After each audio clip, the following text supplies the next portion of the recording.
In the heart of a bustling city, where skyscrapers towered over narrow alleys and the air buzzed with the sounds of honking cars and distant chatter, there lived a man named Alex Carter. Once upon a time, Alex had been a name people whispered about in boxing circles. His lightning-fast jabs and unshakable determination made him a rising star in amateur tournaments. But life hadn't been kind to Alex. A string of injuries sidelined his career, and personal struggles. Mounting debts, strained relationships, and endless disappointments pushed him further into obscurity. Now he spent most of his days working odd jobs just to get by, his dreams of glory buried under years of frustration. Alex's life revolved around a small, dimly lit boxing gym tucked away in one of the city's forgotten corners. It was a place that smelled of sweat, leather gloves, and old ambition. The gym wasn't fancy, but it was home to those who still believed they could fight their way out of life's challenges.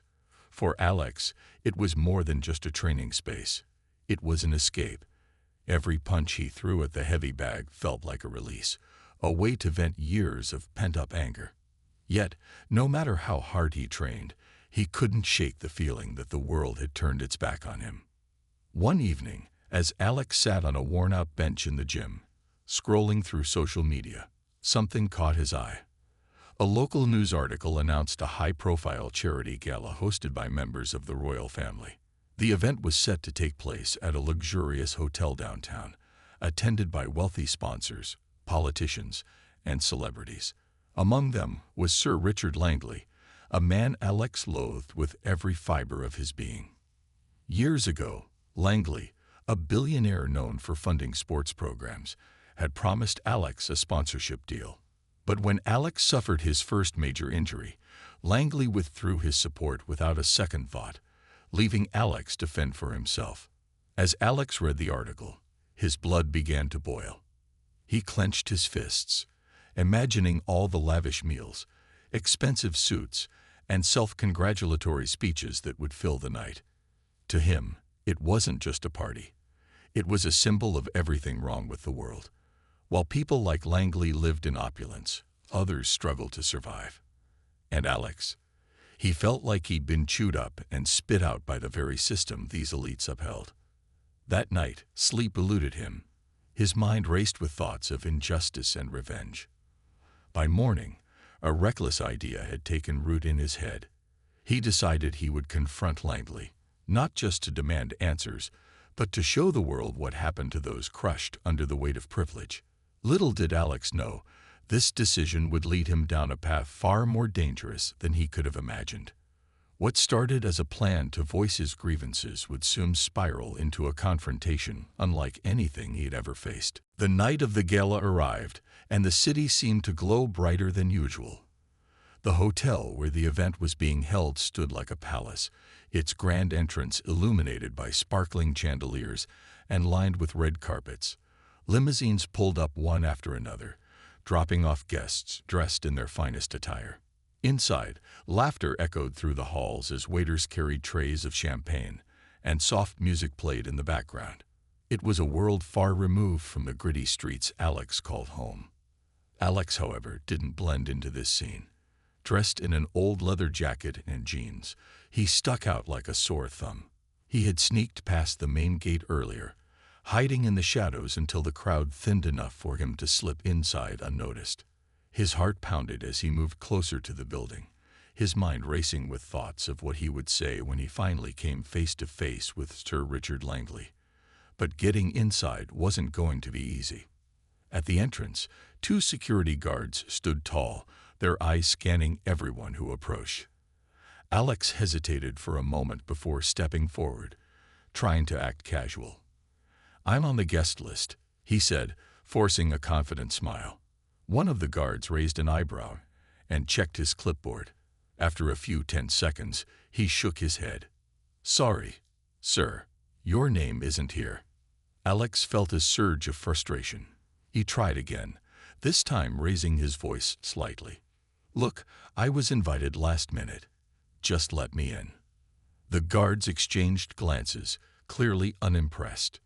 "You'll need to leave, sir," one of them said firmly, taking a step toward him. Alex backed away but didn't give up. Instead, he circled around the building, searching for another way in. After several failed attempts, Alex's patience wore thin. Every rejection fueled his anger, making him feel more invisible and powerless. Finally, he spotted a side door propped open by a delivery worker. Without hesitation, he slipped inside, finding himself in a bustling kitchen filled with chefs and servers rushing about. No one paid attention to him as he made his way through the chaos and into the main hall. That's when he saw him, Sir Richard Langley, standing near the stage, shaking hands and smiling for photos. Something snapped inside Alex. All the years of bitterness, betrayal, and struggle boiled over in an instant. He marched toward Langley, pushing past elegantly dressed guests who shot him annoyed looks. Before he could reach his target, though, a firm hand gripped his shoulder. "Excuse me, sir," came a calm but authoritative voice. Alex turned to see Captain James Whitlock, a member of the Royal Guard. Clad in a crisp uniform, Whitlock exuded confidence and control. His piercing gaze locked onto Alex, who instinctively shrugged off the grip. "Get out of my way," Alex growled, his voice trembling with anger. Whitlock didn't budge. "I'm afraid I can't allow that," he replied evenly.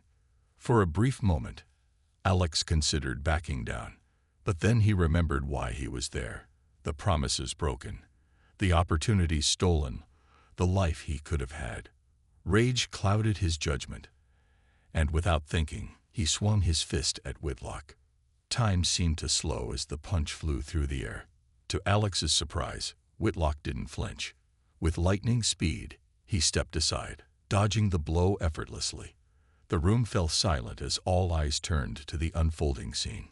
Guests gasped, some whispering nervously while others reached for their phones to record the spectacle. Alex froze, realizing too late that he had picked a fight with someone far more skilled than anyone he'd ever faced in the ring. But it was too late to turn back now. Embarrassment mixed with fury, and Alex lunged forward again, determined to prove himself.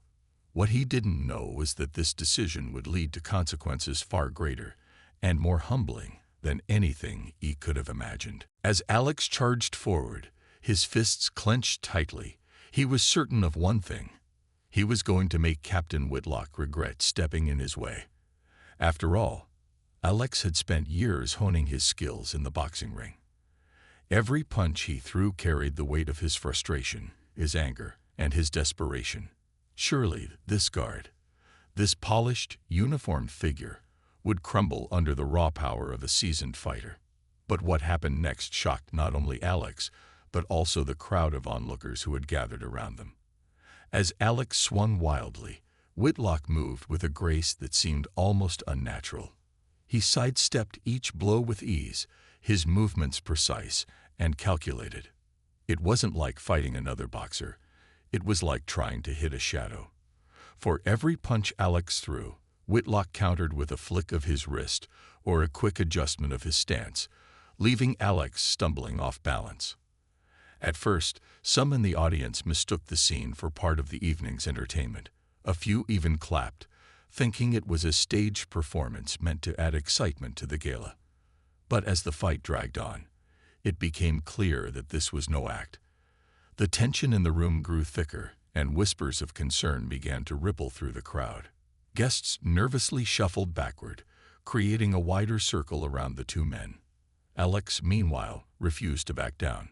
Sweat dripped from his forehead as he pushed himself harder, throwing combinations he had practiced countless times in the gym. Jab, crosshook. Each strike landed with a satisfying thud against the air, but none connected with Whitlock.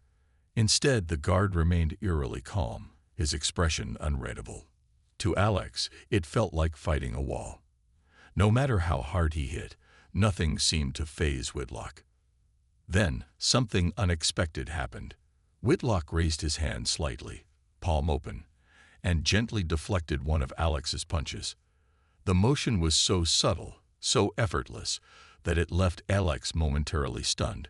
Before he could recover, Whitlock stepped inside Alex's range, closing the distance between them. With a swift movement, Whitlock grabbed Alex's arm, twisting it just enough to force him to stop.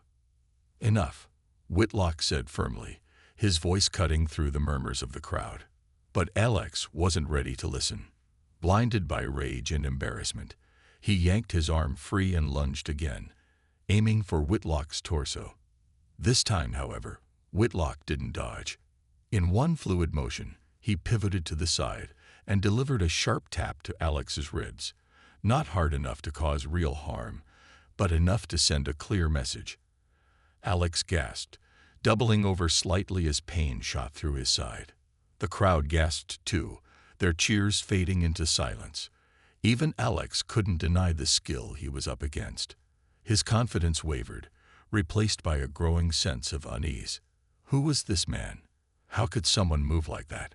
For the first time since entering the hotel, Alex began to doubt whether he could win this fight, or if he should have started it at all. Yet, pride kept him going. Backing down now would mean admitting defeat in front of everyone. The wealthy elites, the guards, and worst of all, Sir Richard Langley, who stood watching from a safe distance. So Alex gritted his teeth and prepared to throw another punch. But deep down, a small voice whispered that he might already be outmatched.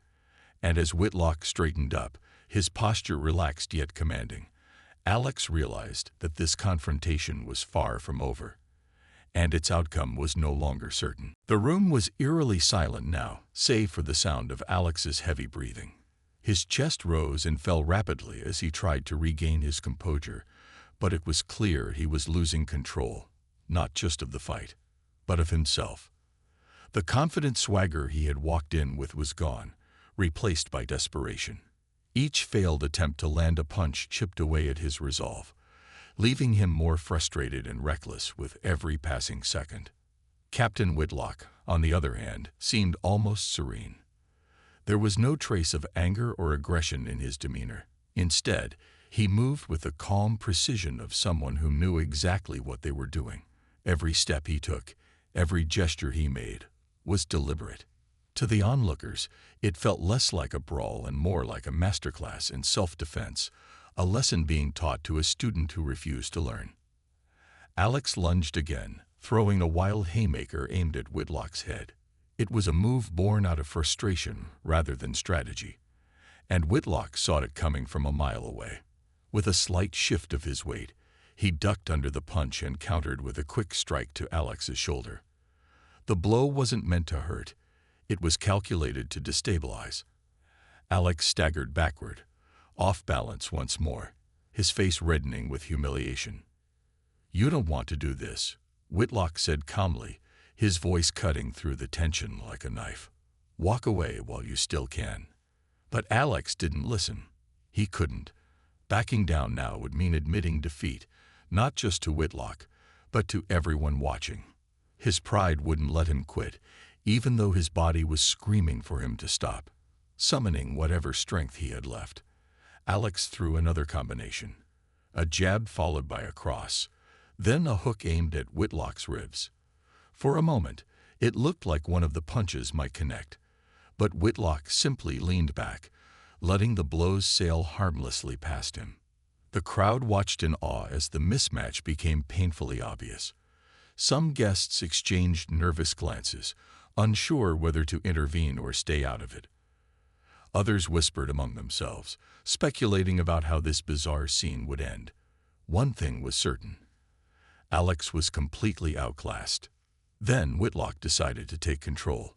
As Alex threw another punch, Whitlock stepped forward instead of retreating. In one smooth motion, he caught Alex's wrist mid-swing and twisted it gently but firmly, forcing Alex to turn around. Before Alex could react, Whitlock applied pressure to his arm, locking it behind his back. The hold wasn't painful enough to cause injury, but it was strong enough to immobilize Alex completely. "Stay still," Whitlock instructed, his tone firm but not unkind. Alex struggled against the grip, thrashing and twisting in an attempt to break free. But it was futile. Whitlock's technique was flawless, and Alex soon realized there was no escaping it. For the first time in years, maybe ever, Alex felt truly powerless. Sweat poured down his face as he panted heavily, his mind racing. What had started as a mission to confront Sir Richard Langley had spiraled into something far worse. Now, surrounded by strangers and pinned down by a man whose skills he couldn't comprehend, Alex began to feel the full weight of his mistakes. The adrenaline that had fueled him earlier was fading fast, replaced by a creeping sense of dread. I'm done. Alex finally blurted out, his voice trembling. Let me go. Whitlock paused for a moment, studying Alex carefully. Then, slowly, he released his grip. Alex stumbled forward, clutching his arm as he caught his breath. He glanced up at Whitlock, expecting anger or judgment, but found neither. Instead, Whitlock stood there, his expression unreadable, waiting to see what Alex would do next. The fight was over, but the real challenge was just beginning. For a moment, Alex stood frozen, his chest heaving as he tried to process what had just happened. He had walked into the gala full of anger and purpose, ready to confront Sir Richard Langley and make him pay for years of betrayal. But now, here he was, beaten, humiliated, and utterly defeated by someone he hadn't even intended to fight. The weight of his failure pressed down on him like a ton of bricks. The room around him felt suffocating. Dozens of eyes were fixed on him, some filled with pity, others with disdain. A few guests whispered behind their hands, no doubt recording videos or snapping photos to share online later. This wasn't how Alex had imagined things would go. In his mind, he'd been the hero, a man standing up against injustice, exposing the greed and corruption of people like Langley. Instead, he was the spectacle, the reckless troublemaker who had picked a fight he couldn't win. Captain Whitlock watched silently, giving Alex space but keeping a close eye on him. His calm demeanor only made Alex feel smaller. There was no gloating, no smug satisfaction in Whitlock's expression, just quiet authority. It was infuriating and humbling all at once. Alex wanted to lash out again, to scream at Whitlock or storm off dramatically, but his body refused to cooperate. His legs felt weak, his arms heavy, as if every ounce of energy had been drained from him. Then it hit him, the reality of his situation. He had attacked a member of the Royal Guard in front of hundreds of witnesses, including wealthy elites and members of the press. What had seemed like a bold act of defiance just minutes ago now looked like sheer stupidity. Panic began to creep in as Alex realized the consequences of his actions. Would he be arrested, charged with assault, dragged away in handcuffs while everyone watched? I didn't mean for this to happen, Alex stammered, his voice barely above a whisper. He glanced at Whitlock, then quickly looked away, unable to meet his gaze. I just wanted answers. Whitlock crossed his arms and tilted his head slightly, studying Alex with an unreadable expression. Answers, he repeated, his tone neutral. You think attacking people is the way to get them. Alex opened his mouth to respond but found no words. How could he explain himself when even he didn't fully understand why he had acted so impulsively?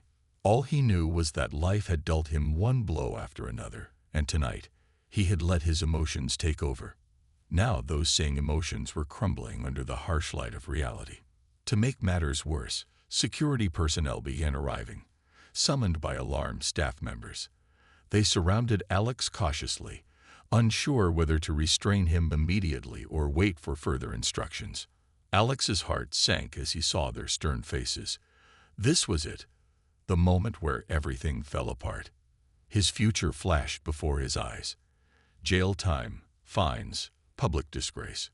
Everything he had worked for, however little it was, would vanish in an instant.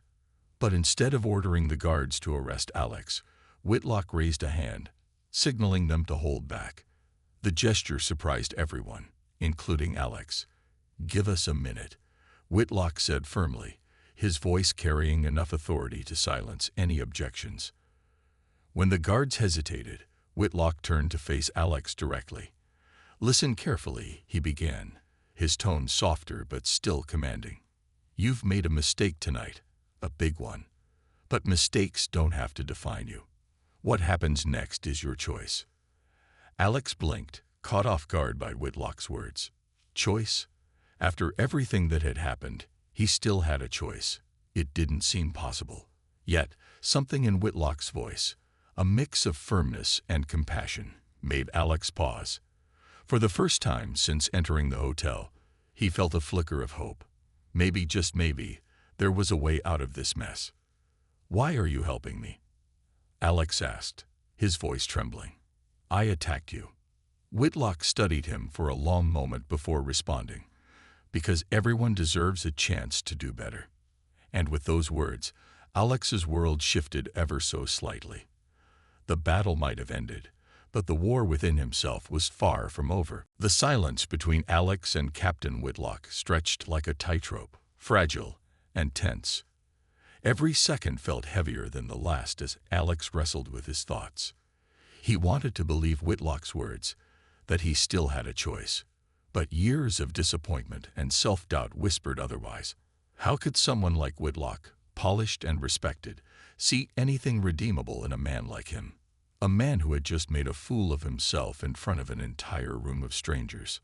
I don't understand, Alex finally muttered, his voice low and shaky. Why would you give me another chance? I attacked you. I caused chaos here tonight. People like you. They don't care about people like me. Whitlock raised an eyebrow at that, his expression softening slightly. People like me. He echoed, almost amused. You think I haven't made mistakes before? That I've always been perfect? Alex frowned, unsure how to respond. The idea of Whitlock, the composed, unshakable royal guard, making mistakes seemed impossible. But there was sincerity in Whitlock's tone, a hint of vulnerability that caught Alex off guard. Look, Whitlock continued, stepping closer so their conversation wouldn't carry over the murmurs of the crowd still lingering nearby. I'm not saying what you did tonight is okay. It's not. But anger doesn't come from nowhere. Something brought you here tonight, didn't it?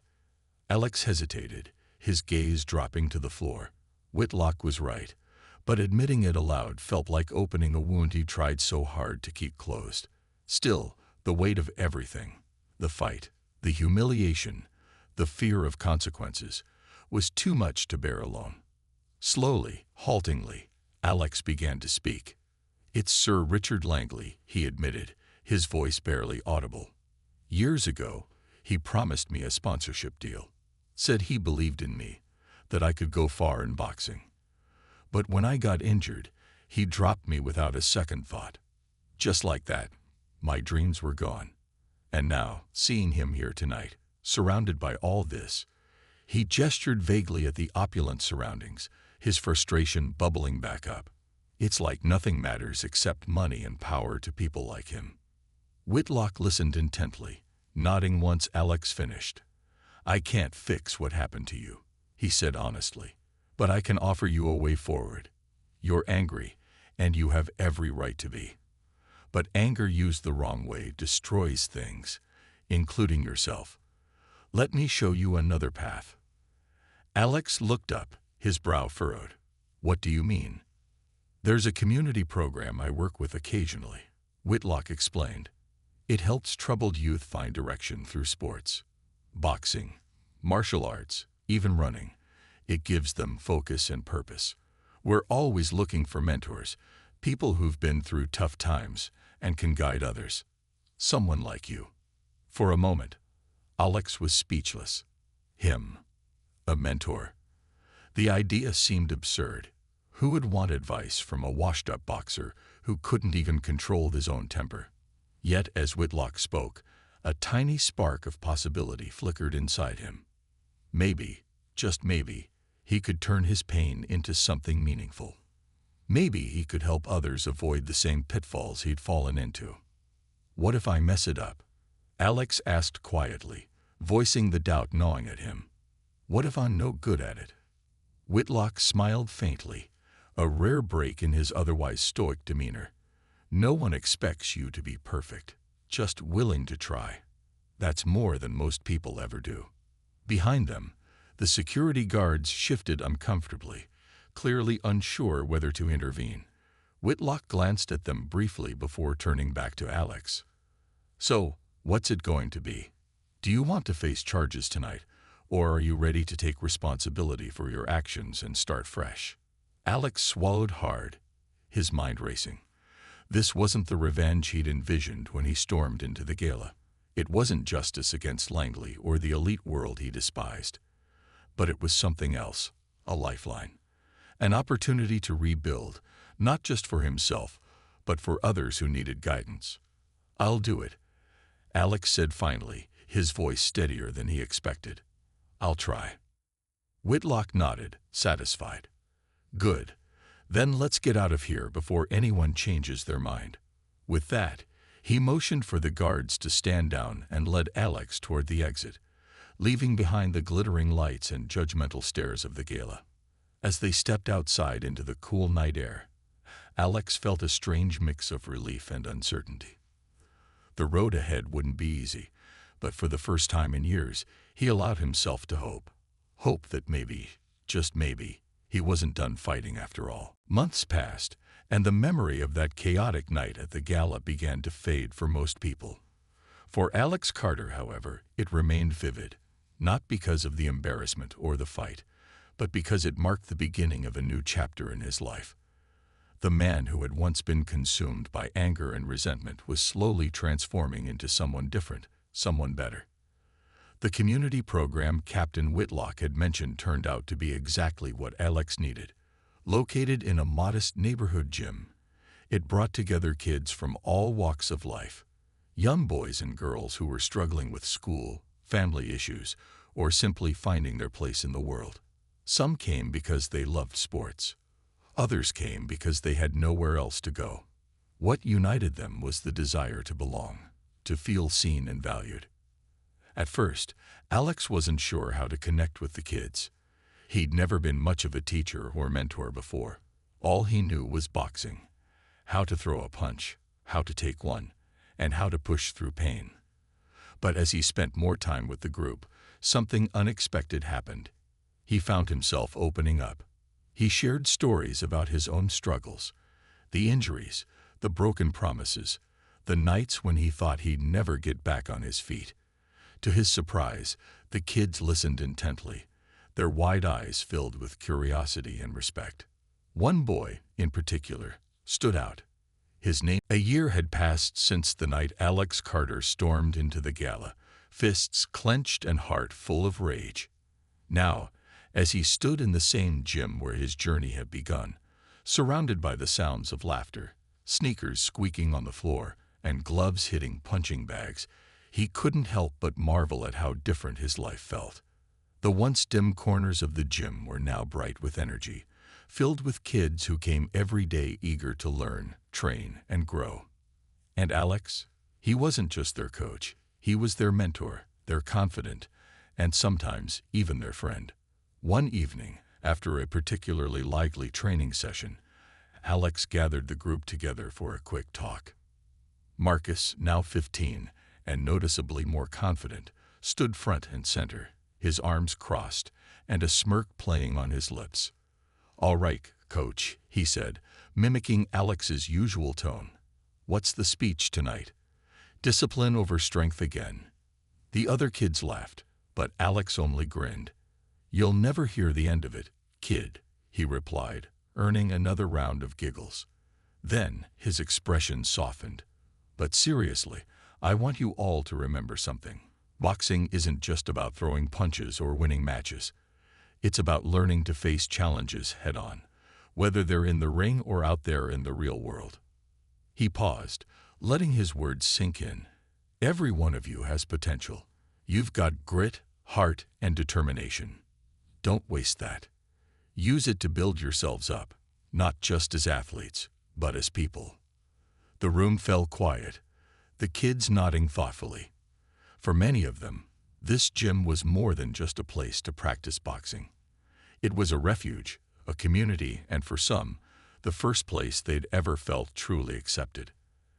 Alex knew that because it was exactly how he had felt when Captain Whitlock extended him a lifeline months ago. After the session ended and the kids filed out, waving goodbye as they headed home, Alex lingered behind to tidy up. As he stacked pads and wiped down equipment, the door creaked open. To his surprise, Whitlock walked in, still dressed in his crisp uniform, though his posture seemed more relaxed than usual.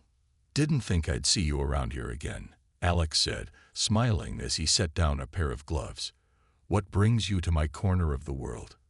Whitlock glanced around the gym, taking in the posters on the walls, the worn-out mats, and the lingering scent of sweat.